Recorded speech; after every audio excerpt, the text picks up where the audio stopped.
Hey guys, back again, Old Blue Accord. Well, doing the spring tune-up on the lawnmower. Got the hood off, obviously. It's pretty quiet in here, so I'll try to hopefully not get too much road noise. But, yeah, just kind of went through it as much as I could. Now, obviously, the mower deck belt, which I put on last year and did a thing on it, didn't make the cut. So, got another belt. Which, a little bit, I don't know, it's just really hard to find an actual real Husqvarna belt. I don't know why that's an issue for me, but this was the second order, and I got this one here, which, you know, is a no-name brand.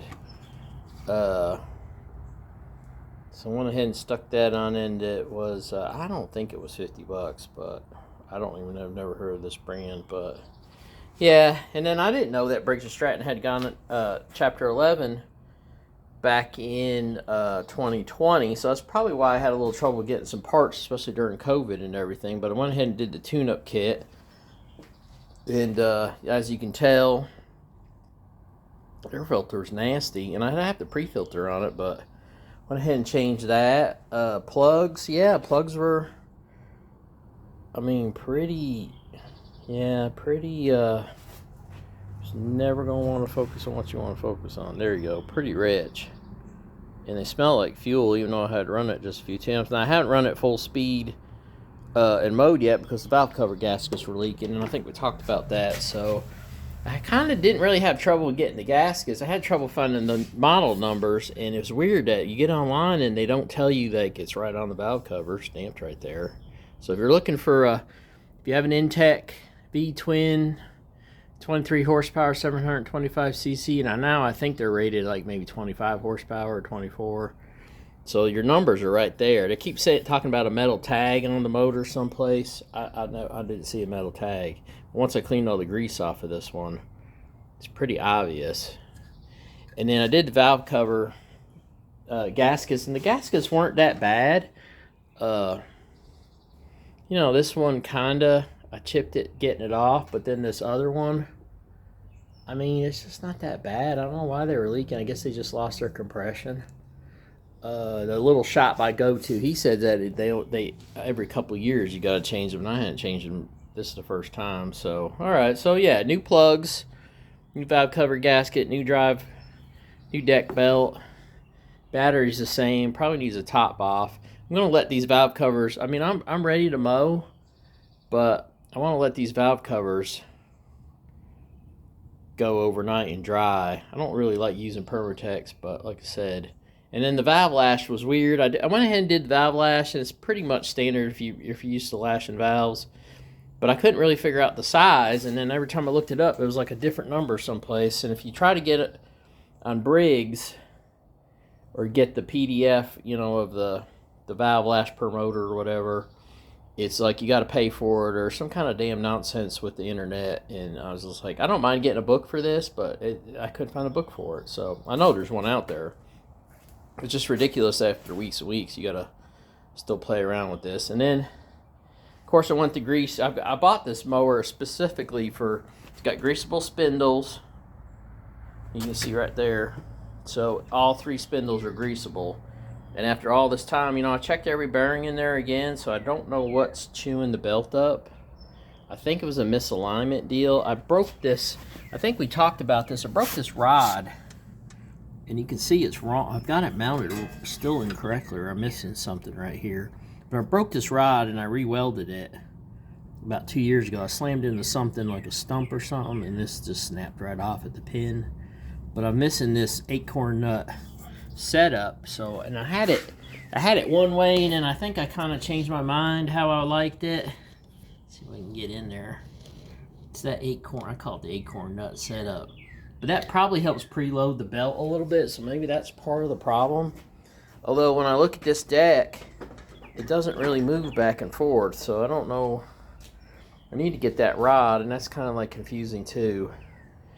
But yeah, you know, they still sell these mowers. They're practically the same configuration, 48-inch cut.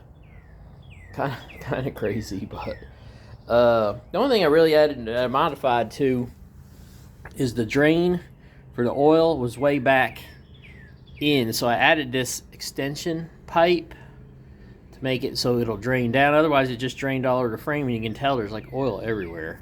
So I tried to clean up the oil by the valve cover because it was leaking in this area right here, and then of course straight on the exhaust.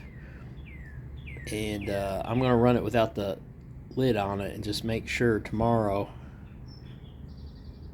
because the Permatex is skinned up, but if you actually read the directions, and yes I do actually read the directions, you're supposed to go 24 hours before you do anything to it. So I'm going to change the plugs. I don't know if I said that or not, but plugs were looking pretty rich. And yeah, pretty black around the ring and stuff. So and these are actually the Briggs plugs that come in the tune-up kit. I really prefer the NGKs actually. I don't think these are good plugs, but went ahead and put a new fresh set in. So fresh plugs, fresh air filter, cleaned up a bunch of grunge, cleaned up the motor a little bit, you know, and get the grease. They're air-cooled motors, so you got to get all the grease and junk and whatever else off of there.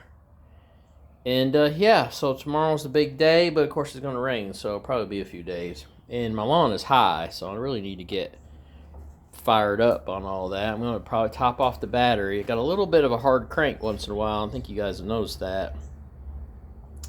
As far as the fuel and the E15, I haven't done a dang thing.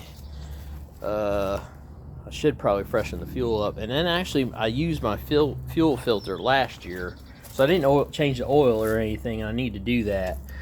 But probably, I always like to put a fresh fuel filter, and it seems like, but there's plenty. It looks, you know, it's kind of hard. You see it and look in there. Not everybody's gonna have a fit about a plastic filter, but they're fine. Yeah, there's fuel in there and all that. The filter come loose and doused everything with oil. I should really just clean this whole mower, but yeah. So these numbers here have nothing to do really with Briggs numbering system, even though it looks super. I mean, it looks super important on there, but it's really just for the emissions. So if you're looking for the numbers, they're on the valve cover on this, and I don't know why that's so hard to find out, but yeah. And otherwise than that, like I said, you know, it's an old mower, so, but they wore pretty well. And like I said, I got the greasable spindles, and then of course when I went to grease them, grease guns out of grease. I only got a little squirt on one of them, so I need to get a new tube of grease. I didn't have, but that's where we're at with the mower. Sorry, it's not very exciting. The E15, but I'm scoping out carburetors to go to E85, guys. So I went ahead and took some. I'm going to take a few more pictures before I button this up with the carburetor. It's kind of confusing what one this is. I mean, it kind of looks, they all look the same to me, but I think it's actually a 2-barrel carburetor. So, and it has regular jet, so it should be easy to jet it out. And what I'll do is I'll just swap carburetors and keep the good one, because this one seems to run pretty good. I do use seafoam in the gas. You guys seen that? And I got a new tub right there, seafoam. I like this stuff. Yeah, haven't had any problems, but that's really all I got going on with that. I might do just like a little quick garage walkthrough tomorrow. I've got, you know, all the other car projects, obviously, but domestic stuff comes first because the grass is high. And take a little walk out here and we'll show y'all, because not everybody lives in my neck of the woods.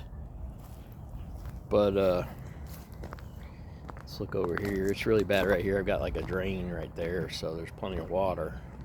And yeah, look how high it is. Let's see if I stand out of this. Yeah, that's some high stuff there. And I already mowed it once, so real quick with my push. But nice and green. I love that green look. Alright, old Blue Accord over and out with the lawnmower. We'll go back to cars here eventually, someday. Thanks a lot for looking. Bye.